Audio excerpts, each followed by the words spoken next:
Ang Municipal Health Office sa idalom sa pagpamuno ni Mayor Richard S. Garin Jr. halin sa tuig 2022 tubtub sa 2025 padayon nga nagapanikasog nga mapasanyag kag mapaayo ang healthcare service nga ginahatag naton sa aton mga kasimanwa. Serbisyo nga 24/7 nga handa magbaton, magbulig kag magserbisyo bisan sa anong nga oras kag bisan sa diin nga lugar.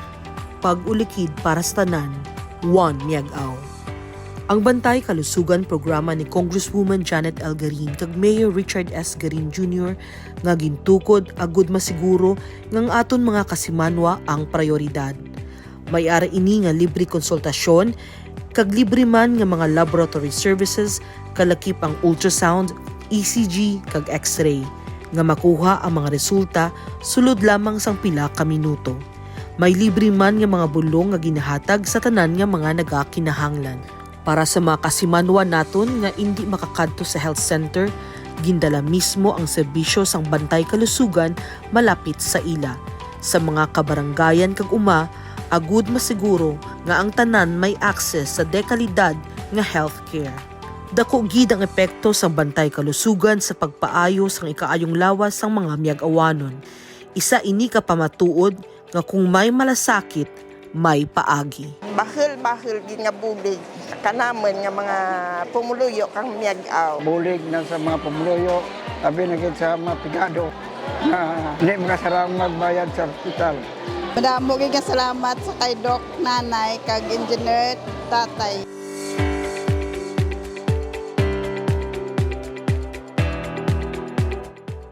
Ang First Aid Clinic gintukod sang November 7, 1997 sa panahon sang administrasyon ni Anay Mayor Julieta Flores.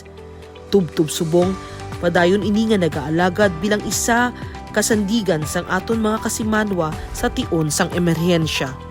Inatagan ini sang dako nga atensyon pamaagi sa pag-hire sa mga contractual doctors, nurses kag midwives nga nagaserbisyo 24/7 para masigurado nga madinalag-on ang pagresponde sa tanan nga oras.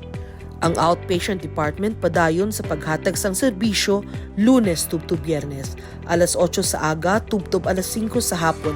Halin una nga pasyente tubtub sa pag-abot sang pinakauli nga pasyente. Kada adlaw ginatipon ang datos sang mga pasyente agud napapaskog pagid ang serbisyo. Pag-procure sa mga bag-o nga dental equipment. Kabahin sang aton commitment sa oral health care program, ginpalapad kag ginpabag-o kag ginpamoderno ang mga gamit sa aton dental clinic. Ang dental clinic subong may duwa na ka permanente nga dentista nga ginhire ang munisipyo bahin na ginpasanyag pagid ang dental services para sa tanan. May ara na kita dentista nga naga-duty sa sentro Lunes tubtub Biyernes kag may ara man nga dentista nga naga-duty sa mga kabaranggayan sa mga kapareho nga mga adlaw. Ang Animal Bite Treatment Center padayon nga nagaserbisyo sa aton mga kasimanwa nga nakaros o nakagat sa mga sapat nga ginasuspetsahan may rabies, pamaagi sa paghatag sang post-exposure prophylaxis nga libre. Hindi lamang limitado sa banwa sang Miag-Ao, kundi problema man sa bilog nga rehiyon sa East. Gani, ang Municipal Health Office nagapangita gid sang iban pa nga alternatibo nga sources para makapangita sang rabies vaccine. Ang aton local government unit may ara man nga AICS o kon assistance to individuals in crisis situation nga makabulig gid sa problema pinansyal sang aton nga mga pasyente. Ang DOTS or Directly Observed Treatment Short Course, isa ka programa batok sa TB nga kung sa diin ginasiguro gid nga matapos ang pasyente ang bulong niya sa tanan nga oras kag pamaagi man sa close monitoring sa mga healthcare workers. Ang kakulangan sa bulong sa DOTS nga natabo sang nagdigad na tuig amo ang nahauna sa bilog nga rehiyon bangod sang delayed shipment sa mga bulong nga nagalin pa sa Manila. Isa sa mga pinakadako nga handom sang Miag-Ao nga karon lapit na lang gid matuman amo ang pagtukod sang Miag-Ao Dialysis Center. Ang sanguna isa lamang kadamgo, subong ginahimakasan nga malapit na lang matuman pamaagi kay Congresswoman Janet Garin kag Mayor Richard Garin. para mahatagan sang kasulhayan ang kabuhi sang aton mga kasimanwa nga nagaantos sa balatian kag kinahanglan ang dialysis. Dugang pa diri ang pagtukod sang Rural Health Unit sa Barangay Gibungan nga nagatuyo nga maghatag sang mas lapad, mas limpyo kag mas accessible nga lugar para sa serbisyo medikal.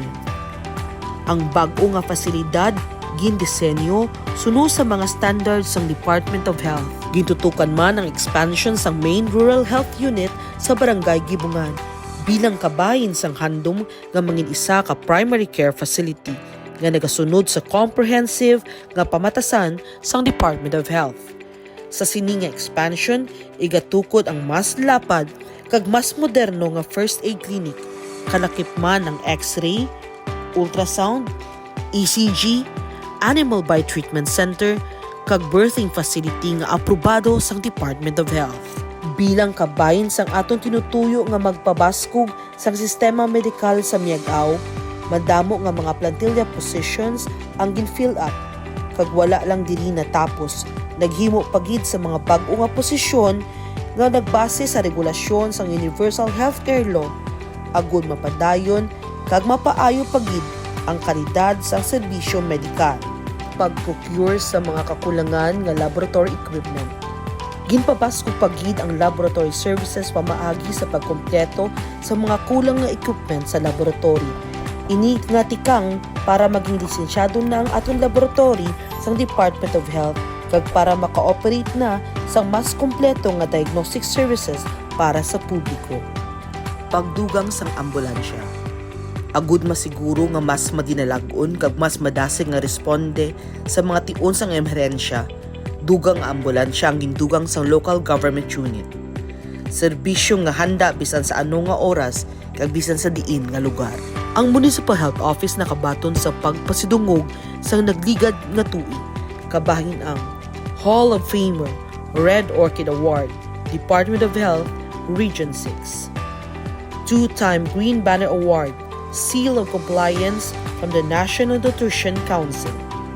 Top Performing Municipality in Achievement of Key Result Areas in Local Health System Maturity Level for Universal Healthcare. First place, Top Performing Municipal Nutrition Action Officer, Year 2023. First place, Top Performing Local Government Unit in Nutrition Program. Provincial Red Orchid Award, Hall of Famer for Local Government Unit.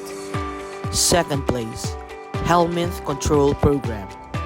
Third place, Expanded Program of Immunization Implementation Program. Top Performing Barangay Nutrition Scholar. Ini nga mga serbisyo hindi lang ginalantaw kundi ginahimo agud nga madala naton nga mas masangkad, mas moderno kag mas madasig ang pagbulig sa aton kasimanwa. Ang Miag-Aw nga progresibo hindi lamang sa ekstruktura kundi sa kabakod sang serbisyo publiko nga may tagipusoon.